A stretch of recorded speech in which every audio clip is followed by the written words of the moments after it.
By the turn of the 20th century, most physicists accepted the notion that the final, irreducible constituent of all physical reality was the electromagnetic field.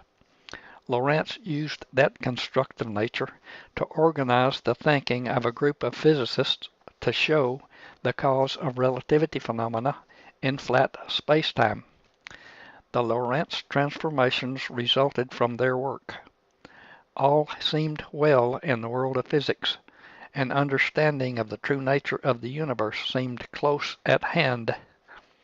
Then quantum theory happened, and an area of weird notion exploded upon us. Erwin Schrödinger and Albert Einstein were among the strong detractors, even though both contributed to the new weird ideas.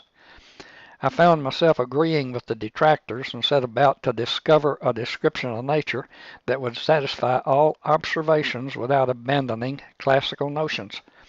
Below are some of my contributions to the notion that all of nature behaves exactly as if all of nature is made of light.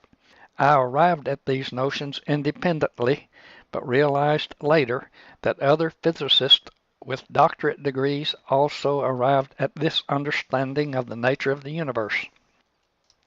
Bending a photon's path produces positive feedback that bends the path more in the same direction.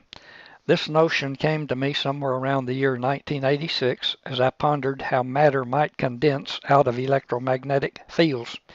There must be some mechanism that trapped electromagnetic fields into quantum chunks of mass. I knew that Michael Faraday showed that magnets could affect the path of light and that photon fields could not be symmetrical in the bend of a photon's path. More area exists toward the outside of the bend. This must produce a charge imbalance. I reasoned that this charge imbalance would be of the same polarity as the immediate field. Like charges repel, so this imbalance should repel itself to bend the path of light more in the same direction. An electron exists as a shell structure. This positive feedback, coupled with front-to-back resonance, might trap photons in stable patterns. We observe that only one certain frequency is stable and produces an electron or positron.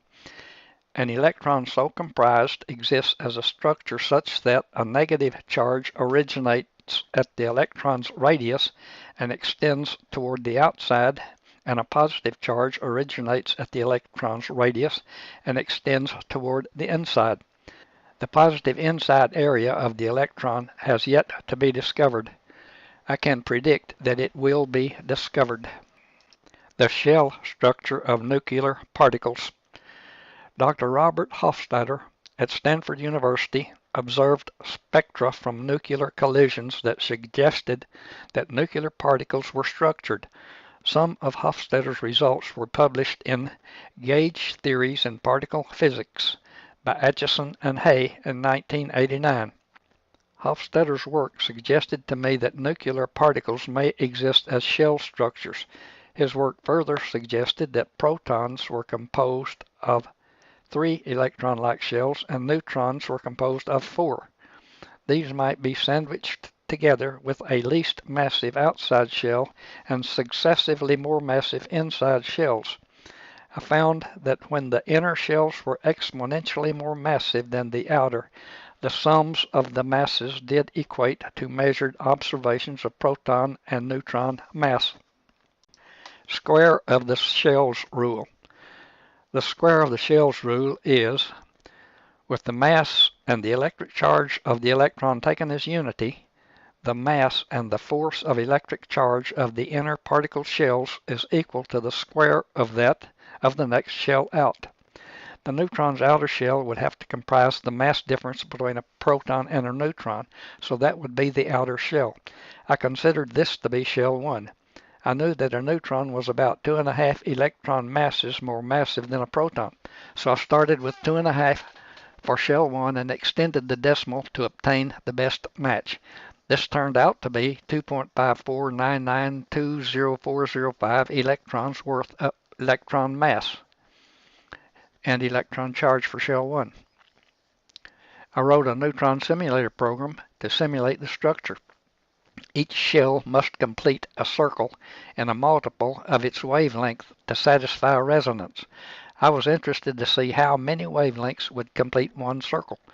The program showed me that the same electrical polarity of the field remained on the outside of the circle when one wavelength completed the circle. The electric charges at the surface of the nuclear shells are exponentially greater than one electron charge, but since the force of charge diminishes exponentially with distance, measured charge sensed from a distance always equals one electron charge. This constancy of charge has to do with the fine structure constant. How come the quantum? Electromagnetic saturation. Planck's constant shows up in equations at exactly the place where you'd expect to see amplitude. Amplitude is strangely absent from the equations. The positive and negative peaks of photons must exist at some amplitude. If that amplitude is a variable, it must be in equations that calculate photon actions. Since amplitude is not there, peak amplitude must be a constant. Then I realized a fact immediately obvious but strangely absent from teaching. Planck's constant must derive from the electromagnetic saturation amplitude of free space. This being so, then there is a value of this maximum possible electric and magnetic amplitude of space.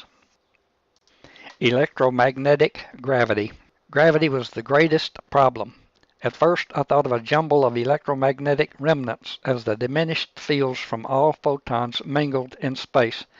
I thought that these remnants might contribute to the saturation so that it occurred at an offset. Then I came across the work of Dr. Albrecht Geis. I saw immediately that he had nailed it. Electromagnetic gravity was a simple process of refraction. I knew that the presence of electric and magnetic activity determined the value of the two constants of empty space and so determined the impedance of space in the area. Impedance determines the speed of light as in the equation. The path of light bends toward the direction of greater impedance. All electromagnetic activity must therefore gravitate toward greater impedance. I found later that Sir Arthur Eddington had published a paper in 1920 in which he describes gravity as a refraction of light. Nuclear dynamics. It was sometime after the year 2000 that I realized that the mechanism of nuclear dynamics was obvious in the photon particle structure that I hypothesized. The strong nuclear force seems to increase with distance for a very short distance, then disappear when that distance is exceeded. I knew that electric charge amplitudes equal to the strong force were present in the model, but I didn't realize how the dynamic developed. When I pondered this in my later years, I saw that the inner shells of protons must be trapped inside the outer shells.